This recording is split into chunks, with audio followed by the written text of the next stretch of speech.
ဆောင်မောင်းပြောလို့မဆုံးဘူးမျိုးလို့စွန်တွေပွေတော့အမေအိုးစိတ်နဲ့တိတ်တိတ်တွေပြောတော့နိုင်ပွေအနေစပွဲကဝဲစွန်လေးစိတ်ပြတ်ကြစီရလို့အနေစပွဲကဝဲစွန်လေးစိတ်ပြတ်ကြစီရလို့လေးစမ်းလေးတတိရှိစုတော့ပါဘူးဆောင်မောင်းလာစစလေးရဲ့နေမှာမျိုးရင်းပင်ကဆွမ်းတော့တယ်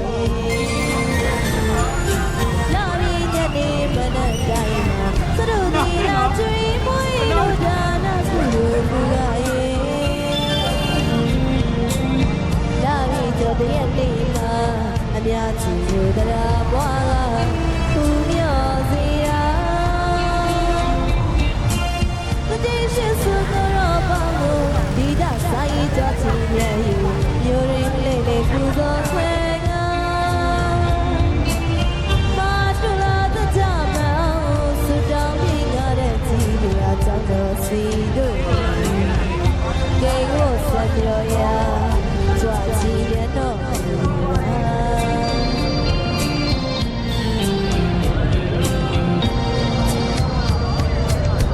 ထောက်တော့ဒီရောက်တာပါနေကြီးပြေတို့လားအလားတရားများနဲ့ပြောရှင်သာလာတော့